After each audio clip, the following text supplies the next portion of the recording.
Welcome to the Honest Health Podcast with your host, Jeffrey Burke. Honest Health brings you the brightest minds in the natural products industry, as well as athletes and entertainers. Jeff will keep you entertained and informed while educating on how to be successful on your healthy journeys. Now, here's your host, Jeffrey Burke. Hello and welcome back to the Honest Health Podcast. My name is Jeffrey Burke. I'm so glad you're here. You know, every time we get together, we talk about things that are important, things that could be life-changing, life-altering, and maybe even life-saving. And I bring you this platform because I want you to be able to hear from the best of the best in so many different categories, within every category of the natural products industry, and even outside the industry. Let's face it, every one of us has a story to tell. And all of us are looking for pieces of the puzzle that we're missing. So why not listen to people, listen to what they have to say? You might just be surprised where that message comes from or who that message comes from. But nonetheless, the messages are coming, and we want to make sure we're giving those to you in a way that is engaging as well as entertaining at the same time. So lately I've been doing a deep dive, and a deep dive basically meaning hitting a category that needs focus. And one of those categories has been functional mushrooms. And I've had the absolute pleasure of being part of this wonderful series with Bill Chioffi representing Nammex. And we've hit, I think, 3 or 4 so far. Today, we're going to be talking about Golden Oyster. And I think you're going to find this to be a really, really engaging conversation. The wonderful thing about mushrooms is we have a tendency to mentally put them all in the same category, which they can be, but also individually, they all bring something wonderful to the plate. So help me welcome my guest. Hey, Bill. Hey, Dr. J. What do you say? Not much. How you doing? I'm doing really well. I'm back here in Asheville, North Carolina for a little bit on a stint out from beautiful BC where I've moved to. And I was just at the American Herbal Products Association Botanical Congress doing a panel, moderating a panel on reinvigorating the U.S. supply chain for botanicals and hopefully mushrooms, which are lumped in now with botanicals, but we think they should be their own separate and unique category. Yeah, so it's good to be back here. It's certainly much warmer and different plant life. And it's also interesting to be back in Asheville almost a year on the heels of Hurricane Helene that rolled through here. So that is top of mind when I run into neighbors, and once they get out of the way how I like living in BC, the very next thing we talk about is how different our lives were a year ago than they are today. So it was very, very devastating. Yeah, that was a really, really rough time. I was down there soon after as well, and the devastation was it was something to definitely behold. Yeah, I think, we have a lot to be grateful for. Absolutely. And we live in times where things are unpredictable. And now that ranges from the things happening with economic factors to the climate crisis. So, but despite all that, there's a lot of hope as well. So I agree. I really do. And, it's really nice because, I've learned as I've gotten older that small changes and small movements forward are actually more powerful than gigantic changes, because I think that when you have small changes along the way, you get to progressively feel and see those differences happening in real time, where, we'd like everything to have the magic wand theory and change overnight, but that's not realistic. So I feel as long as we are heading in the positive direction and seeing some wonderful changes, then it's always a good thing. And one thing I will say is the change in the mindset of functional mushrooms is unbelievable. I talked about it for so long, and I always felt like I was talking about it on deaf ears, and I just couldn't get the mindset of my listeners over the years. And all of a sudden, like somebody flipped a switch. And now everybody wants to know, everybody wants to partake, everybody wants to use beautiful functional mushrooms. And in some instances, telling people that these have been available for hundreds and hundreds of years, and they're making them sound like they're just brand new. And, and that's okay. At least I know they're interested, but I love the change in this wonderful category. Yeah, it's certainly very interesting to see, renewed and invigorated interest, especially beyond a couple of species. So happy today to be talking about golden oyster mushroom because, that's one that, now I see it in a lot of stores, and it makes sense because it is one that like grows very robustly, has nice fleshes. It's a little delicate, so if you've ever bought them in the store, the caps kind of break up sometimes, and um, yeah, they're quite flavorful. They are definitely one of the oyster mushroom families, which is um, really well known for many of its nutritional properties, but also that it is a great remediator of certain types of things in the soil. And in that way, it's been used in a lot of biological experiments for the soil at helping to clean up areas that have been polluted. And so obviously you wouldn't consume that type of material, but it can sequester it in one area where you could get rid of it. So, but the overall interest in mushrooms has really peaked in addition to new analytical chemistries that are being used to detect things other than just the polysaccharides, the beta glucans, the soluble and insoluble fibers, the chitin, the sort of larger groups of molecules that are existent in mushrooms, and looking at things like the triterpenoids in reishi mushroom. And in the case of golden oyster, looking at ergothioneine, which is something that probably other guests on your show, I would imagine, have spoken about because it is a very unique molecule. It's similar to the structure of glutathione, if you've heard of L-glutathione in your travels. And so it is also uniquely not found, it can't be produced by the human body in any way. So it needs to come from a dietary source. And guess what that source is? Surprise. Mushrooms, especially fleshy mushrooms, and especially the gilled fleshy mushrooms, golden oyster, very high porcini mushrooms, which are also linked to great longevity factors in certain health populations in Italy and other places in Europe where they hunt these and have had these as a traditional food for many years.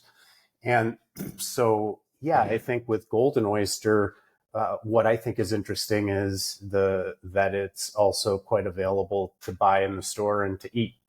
So just eating a handful of this in your stir fry is just as good as using supplements. I do like the way that its flavor lends itself to a variety of things. I've got this is how I kind of keep my mushrooms around, and I'll smell it, and the first note that hits you with this is the umami for sure, and a savory. You could use this to mix in with a few things to make like a mushroom gravy, a really nice one. And you wouldn't damage anything in there with low heat and a little bit of fat maybe to make something. But yeah, I think golden oyster is. I had a chance to see this growing in China. Really? On the last trip. Yeah, it was very interesting. This one was grown on a wood or like a sawdust composite logs that you've seen pictures of in a kind of a grow bag. And those bags are able to go into an autoclave to be sterilized. So the wood chips and sawdust that are in there are completely sterile. And then you introduce a liquid mycelial culture of Pleurotus citrineo-palladius, or this golden oyster. And then that mycelium is allowed to consume the log. And then at a certain point, it'll make little slits in the top of the grow log, and those mushrooms will fruit out and create the fruiting bodies, or mushrooms, as we call them. And so that it was happening inside like what we would call hoop frames here in the U.S. So like in nature, but like with a protection over the top, soil on the bottom, the ground soil, and then your structures for holding your logs were inside there. So like you're using ambient climatic conditions to grow your mushrooms. And there were heaters in there in the case that it got too cold during a certain time. But they weren't running them when we were there. It was like kind of perfect temperatures for everything. So, and then there was I guess that was it in terms of mechanization, a little bit of water availability in case it got too dry, but they're also just using ambient local water sources for those things. So this is grown in an agricultural system, right? There would be birds flying around in this place, and it was on a farm, thing that looked like a farm. And so they were growing other things than golden oyster in this area. One of the interesting farms was a morel mushroom farm. Morels are notoriously hard to grow, right? Very hard. They're usually mostly from wild sources, but they have quite some advanced techniques in China, obviously, as they do with a lot of the cultivation techniques. And then all of these farms grow woodier mushrooms, almost all of them. The black fungus or woodier, mu'er. That's another one that I think could be quite interesting. It's one of the jelly fungus, soft, and looks like an ear coming out of a piece of wood, basically. But yeah, back to golden oyster. I think at Nammex, what was interesting was the back and forth with the team in China to take a look at species. Shiitake was one of them that we looked at that could produce quite a bit of ergothioneine. And also had a good supply that was already in cultivation as a mushroom that's being eaten quite a bit in China. Because if it's being eaten quite a bit, then that means there's a lot of it being grown that could be, instead of being served fresh and packaged up right away on the farm, it can be sent to dryers, excuse me, and dried down. And so, so enter the farm. In where we saw in the process where the mushrooms had been harvested. And so the first place that we went to was the drying and sort facility. And what they were doing there was trimming the mushrooms off. So if you can picture this, it grows off these logs, but it produces quite a bit of this kind of like white compacted mycelium matter. That's not mushroom. It's not all mycelium, I guess, but it's coming out of the block and it's compacted. And then it will start to form its sort of stipe or stem. And then the mushroom will form a little cap and you'll have gills on it underneath and a little yellow cap. And so they're trimming off the bottom portion. And I saw them trimming off this white part that was kind of like not really mushroom and this is something else. And I just asked through translation, what do you do with that material? And they said, oh, that part from the block is used in a food process. So they're doing something with it to dry it down and then use it to maybe as a thickener or as I don't know what, but it did have a smell and a flavor to it. Not quite like what the mushroom part had. The fruiting body had much more pronounced flavors and colors and notes. There's no color to this. It was just pure white, fleshy. And you'll see that, like if you buy these in the store, sometimes they leave a little of that on the bottom of the mushroom. And I just slice it up and, throw it in with the rest of the stir fry and good to go. Could I ask a question real quick? Yeah. By them cutting it away from the substrate and making a clean cut that keeps the substrate from being combined into the mushrooms themselves, true? Well, yeah. You don't, in this case, you're using sawdust. You don't want sawdust in your product at all. That's And, it's so the mycelium is sort of growing around and then consuming whatever it's growing around and in and injecting enzymes and all kinds of crazy things into it to break it down.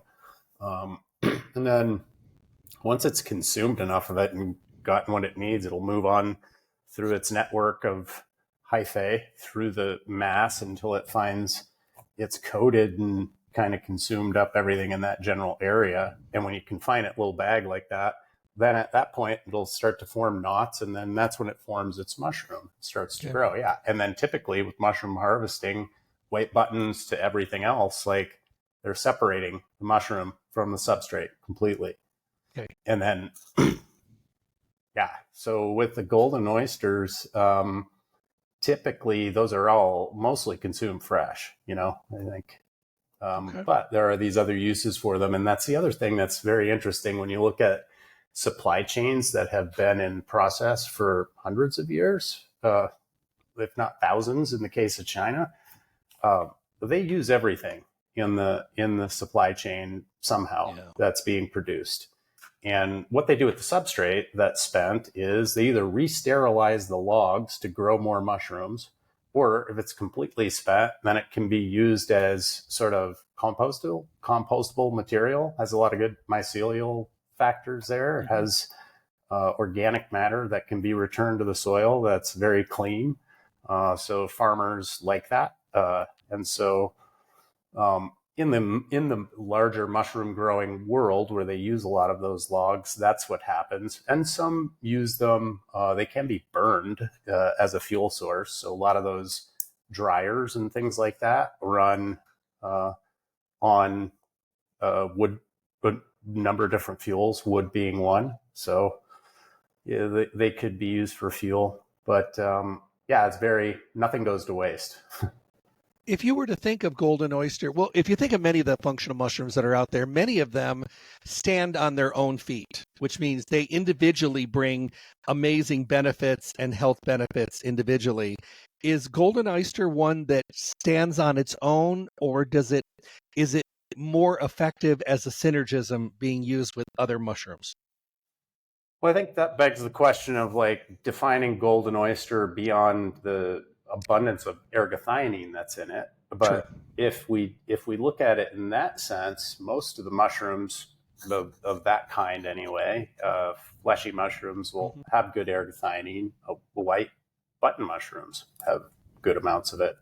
So I think when we look at the interactions between ergothioneine and how dependent so many other functions in the body are on this nutrient that we can only get from mushrooms, and some foods, like some of the legumes, have some ergothioneine, but that seems to be from their interaction with the mycorrhizal fungi in the soil.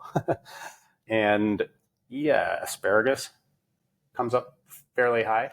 But other than that, it's mushrooms. And that might be a link to the fact that as to why ergothioneine has this direct transport mechanism across barriers in the body to be stored for future use.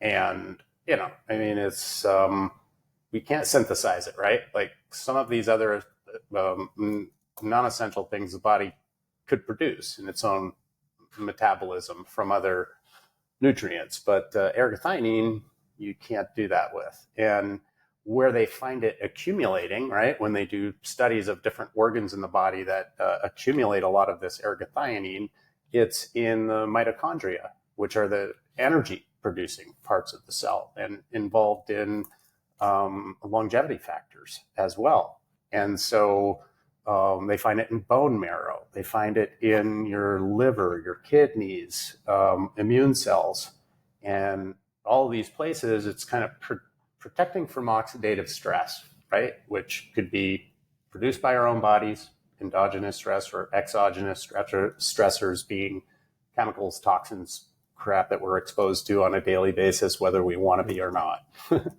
In the modern, in the modern world.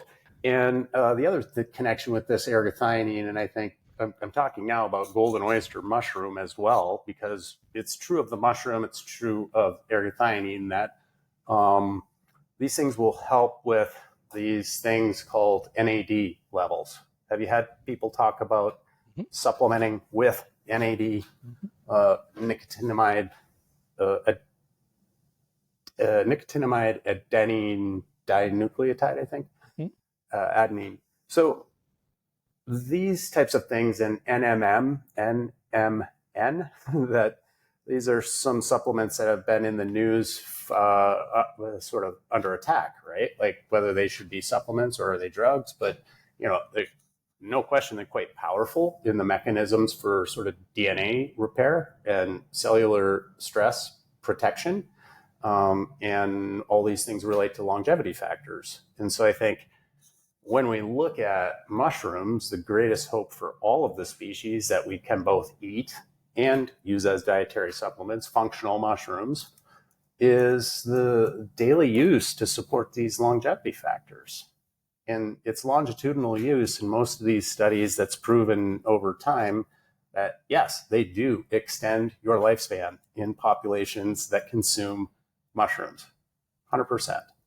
And those areas where people that are consuming a lot of them, are they supplementing it as well, no, or is it just food? Typically through the diet, as diet. monitored through what people are buying for mushrooms in the store and eating? Wow. And so I think that tells us something. And that's where we start with a lot of these super concentrated type foods and nootropics, adaptogens. All these things have their roots in nature, in foods, the way we consume them and have consumed them as humans for hundreds of years, if not thousands, right? So, we've eaten mushrooms in certain cultures, and they are certainly becoming more popular now, which is why I kind of stated at the beginning, like, yeah, you can go, if you get the mixed mushrooms in the store, they almost always have some golden oysters in there because they're nice and colorful, and you might have blue oysters or others in there, but it's more than just like shiitakes and white button mushrooms in the produce department now. So that's fantastic. I mean, I'm a huge mushroom consumer, and I eat mushrooms probably darn near almost every day. I love it. But I also do have a connection to my supplements. And I want my supplements to be strong and potent and clean and transparent. But I mean, you want them to be like your foods. Exactly. You want them to be like the foods that you're eating, right? Like, exactly. And so I think that's where our good friend Rick and the folks at Kokora have really hit on something is, nature is the best teacher, and the closest you can come to duplicating what we have in nature, getting it in a delivery mechanism that people will use on a regular basis in a number of ways. Like those supplements could be baked with and made treats with and put into a shake or made into a drink. Or these are the types of things that I think they address these challenges and these obstacles to affect the best adoption of products. Let's face it, mushrooms don't taste that great. So if you can, a lot of them don't. And not everybody has a savory palate, and not everybody has a palate that's dialed in for fishy type of umami type of flavorings. True. We're getting there. But I always have to remember that my mushroom pudding that I make, which is awesome, from the real mushrooms, mushrooms hot chocolate. But it does have a mushroomy kind of aftertaste that, like, if you give it to kids, and kids are a good barometer for this type of stuff, they'll tell you whether it meets muster. So what other kinds of questions come up for you about Golden Oyster? It's a unique one. I just think what I'm seeing has been so wonderful, how people have opened up their eyes and their field of focus in the mushroom category, where they would center mostly on reishi and shiitake and lion's mane. Now we're seeing an interest in turkey tail and cordyceps, and we're seeing golden oyster, and we're seeing people that are, like they're building a bookshelf. And they're adding all these new books to their bookshelf, because before it was very localized and very focused on one or two. But I'm seeing that with with shows like this, with shows that are out there, with papers being written, with the media talking about mushrooms, not just here but around the world, it seems like that bookshelf is getting a lot more vast, and people's field of vision have really kind of opened up. So people are understanding, they're looking to blends and combinations now, and they're not just focusing on one. They're like, well, I love the idea of incorporating 3 or 4 of these in. Mhm. And I think it's wonderful because, it's not new. They've been around for a long time. The science has been incredible. The quality and the integrity is amazing, as long as you're following the companies that are doing it right, Mhm. like Nammex. And of course, Kokora, we utilize the Nammex mushrooms because Rick is all about quality and integrity and transparency. And that's who he is. And I am exactly the same way. I don't want to do something just to do it. I want to do it right. And I want to be able to make it transparent for everybody, because there's so much confusion today in every category of our life. Being able to be clear and transparent really makes it wonderful. But to your point, people are asking, I think the biggest question is, can I take more than one? Is it okay to utilize more in my supplement regimen? And can I eat them every single day and still take supplements? Those are the most popular questions I see out in the field. Yeah, I mean, they're all they all have a basis as foods of some kind, whether they're super concentrated in the form of a decoction that you made from reishi, dried reishi mushrooms, or chaga, or something that typically wouldn't end up in cuisine, turkey tail. And those were consumed as beverages, and sometimes at much lower doses than a lot of people would even think. So, yeah, I think, in terms of what we're delivering in the Nammex extracts, which they're extracted from mushrooms and then delivered back with all of the same fiber and all the other components, but basically allows those to be cooked, right? So that, and that goes back to traditional use as well, where most mushrooms, all mushrooms really that we know of, we've cooked them before we've eaten them. Probably figured it out intuitively first, and then phytochemistry teased out why that was important to break down the chitins and release things into the matrix. And another thing that comes to mind is thinking about in the past how Rick would formulate based on the best of the traditional knowledge blended with the most modern scientific findings on the chemistries that are in these plants, sort of, yes, in a lot of cases already just validating what was known by traditional knowledge, that like holy basil is calming and has a calming effect. And now we're going to try to link it to a phytochemical in holy basil. So the same thing translates over into mushrooms, where they're all good for our immune system in some regard or another, when we either consume them as foods, eating them cooked with other things, or if we take them as supplements. And then there are some mushroom species that also have these secondary metabolites and things that are quite unique to them, to their own species, that's and genera, that aren't found in any of the other mushroom species. One comes to mind in the psilocybe genera of mushrooms, where luckily we don't have those types of secondary metabolites in all functional mushrooms that cause a psychedelic experience.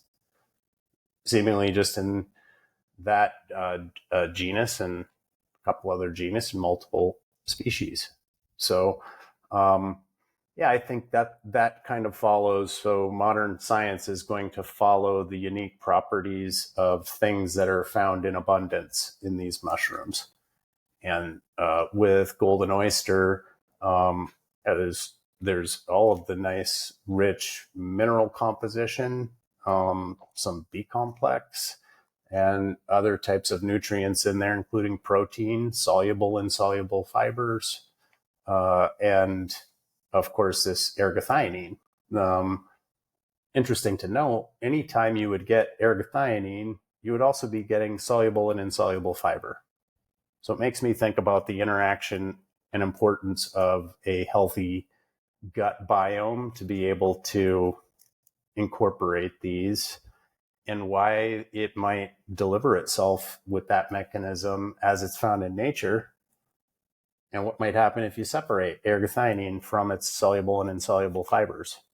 Is purified ergothionine still as good? I would imagine so, but as humans, we've always eaten it in the form of a mushroom, which would have come with soluble and insoluble fiber. So I think that's where our golden oyster is a 1-to-1 extract, meaning we extract a dried kilo of golden oyster mushrooms and produced a dried kilo of extract with it. Well, and some of these plants, to your point, which is very nicely made, the whole idea is that could we separate it and still have a beneficial effect? I think probably.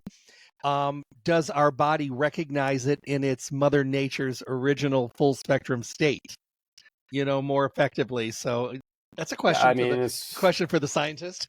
It's kind of pharmacognosy 101. You're talking about the difference between single molecule action and the action of something in a matrix as it's found in a food, right? Like age-old vitamin C found in foods at all never comes without its cofactors along with it. So, that's why I think there's great hope. And also, once there is further demystification of mushrooms and functional mushrooms, especially, it'll evolve into a conversation about which ones are the most nutritious, hopefully.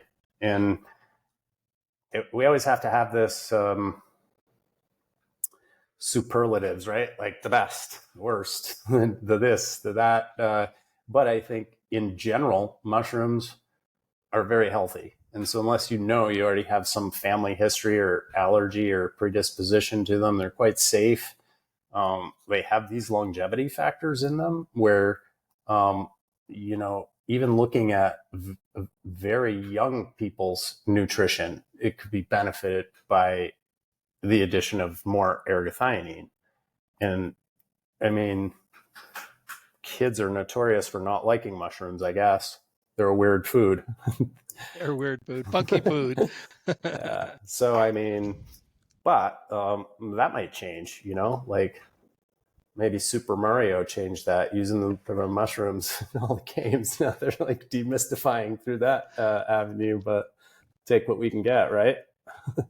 What's funny is as I'm out in the field, and I travel quite extensively, and interesting to me, people will say, so we understand the regenerative nature, we understand the certified regenerative, certified organic. What was it that made Ric choose Nammex as the source of the mushrooms? And I said, well, it's relationships, quality and integrity and trust and transparency, a long history, founders of so many different things that we now as a nation kind of utilize as many of the standards that have been set.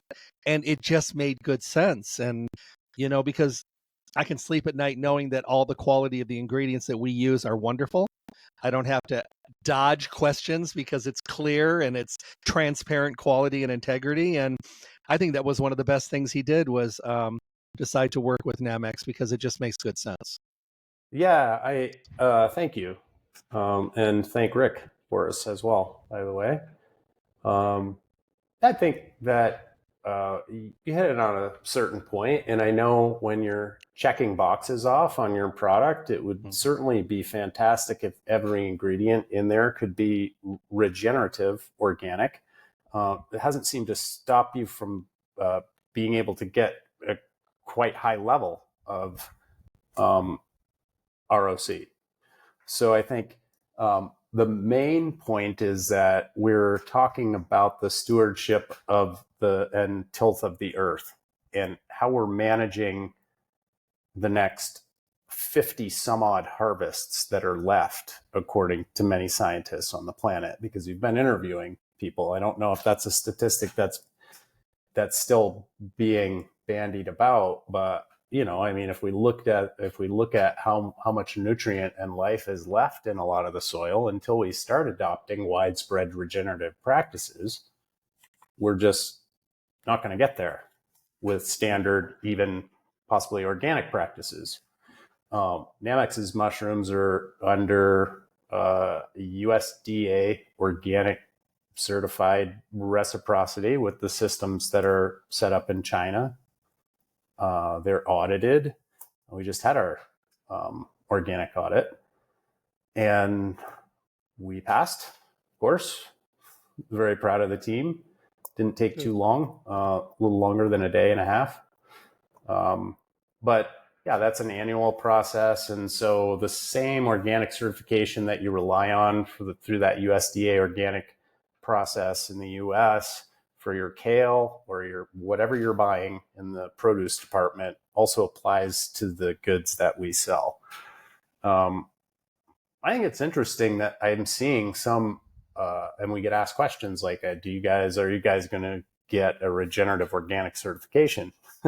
And we've looked into this with various organizations. Quite possibly could really be done. But, you're talking about agricultural systems. So the prerequisite would be you have a farm. And so these mushrooms do all have farms that they come from. Like I described, like these are outdoor systems, agricultural goods. What I don't understand is in the US production of mushroom or full spectrum products that are incorporating the solid substrates somehow into the production by calling it mycelial biomass or full spectrum with primordia, fruiting body, mycelia, and then always the grain. It's that grain that's able to be certified organic and certified regenerative organic. It's the oats. It's the rice. What would you be certifying organic in that liquid mycelial culture that I told you about when I was describing how mushrooms were grown? Would that be certified organic, touching the soil and produced? No, it's a mycelial culture that's stored in a fridge and injected into a substrate to produce mushrooms.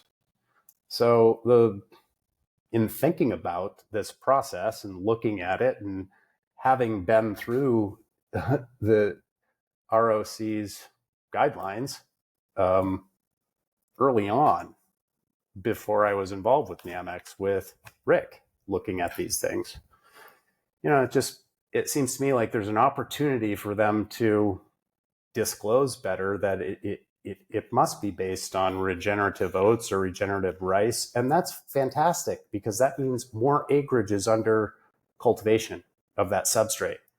But what I notice is there's never a focus on the substrate in these full spectrum products, which are incorporating that substrate.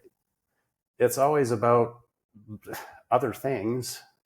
And that's always a part of the product. We see this from analysis. We tested everything out there till we're blue in the face. But and again, I think it also, it's a polarizing topic. And when there's more things to come together on than be separate about, I just wish that there was more clarity in the way we define these fungal products in the marketplace. So if you have one thing that's quite unique, don't appropriate all of the properties of the fruiting body and mushroom, which has what's been used for quite some time in terms of what we're talking about here as foods and medicine. It doesn't mean that these other products aren't good in some way. They're just probably should be consumed in a different fashion as foods with food dosages in multiple grams. So there've been some good studies. There are 8 caps minimum that you're taking in these studies that incorporate the solid substrate of oats or rice in the product. So, fair game. I mean, it's going to continue. The conversation will continue because it's an active market, and there are people from both parties working with AOAC to develop analytical methods that can help, starting with lion's mane, obviously, because that's the one that has the biggest economic impact right now. It's by far one of the most popular species that people are buying, which and you nailed it. Like, these are health supplements have always been trendy. I don't see that going away. And but what is interesting is to key in on what are the conditions that people are most interested in getting at. And it seems like it's that mental edge everybody's looking for, or to slow down the mental aging process somehow, be quicker, be sharper as we're exposed to more information than ever on a daily basis. And, I saw that really in essential fatty acid metabolism and how DHA and different things are so important for cognitive development.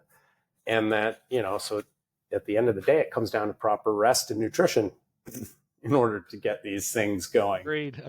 in your life. And so whether it's concentrated nutrition in the form of a dietary supplement or whether it's your daily, probably the best thing to do would be through your daily diet and things that you eat.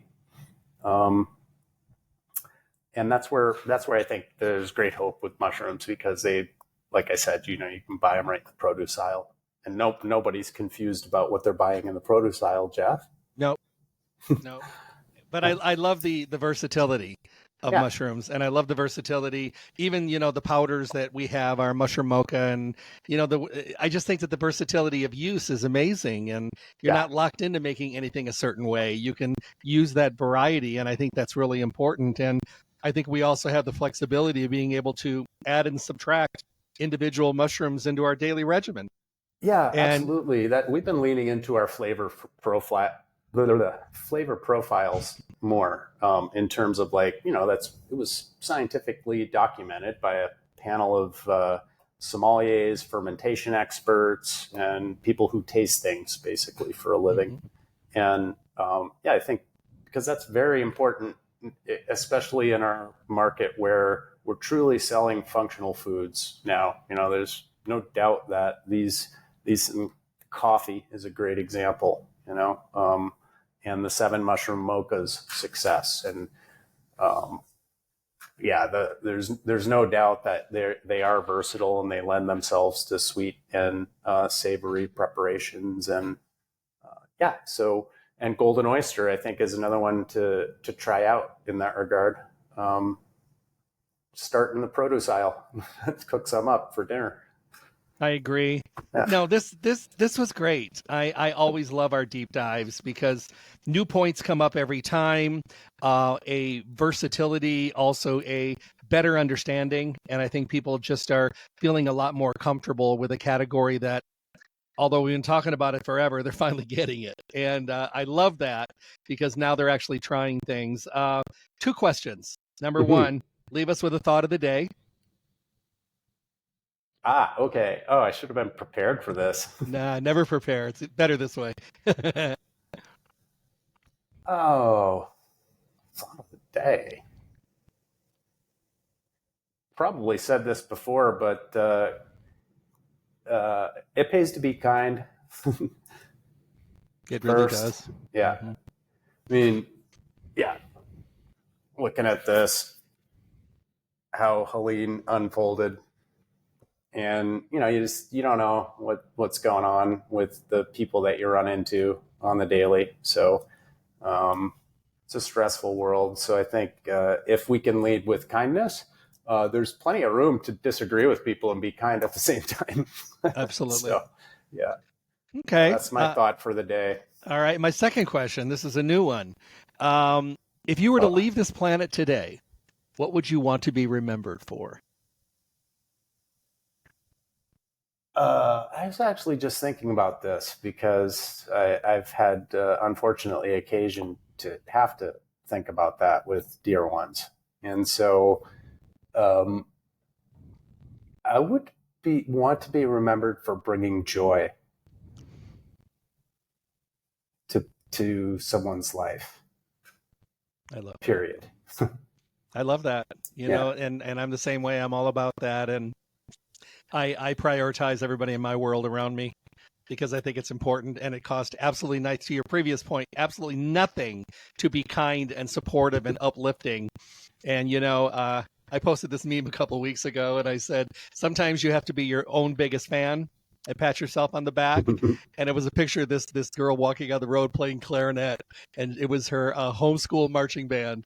And because she was celebrating herself, there's no one else there. And I said, sometimes you have to celebrate yourself, but you can do that by elevating everyone around you. So I think we're in the same camp on that. Right on, Jeff. Hey, for your next guest, prep them for that question. That's a biggie. Number 2. I thought I would try it out on you, so I love it. I'm game. I love it. Thank you, everyone, for tuning in today. Of course, thank you to Bill Chioffi for being here today. Remember, it's all about being kind, and it's also about getting the information on good health and well-being from the inside out, and also from inside and outside the natural products industry. Make sure to go to my webpage, drjeffreyburke.com, tap on the Honest Health logo. It'll take you to all of my platforms where you can listen to every one of my amazing guests. And if you tap on the logo for YouTube, you can watch all of the interviews as well. And of course, as my producer always says, please like and subscribe, which is very weird for me to ask, but do it anyway. And I thank you all for being here today. Bill, thank you so much.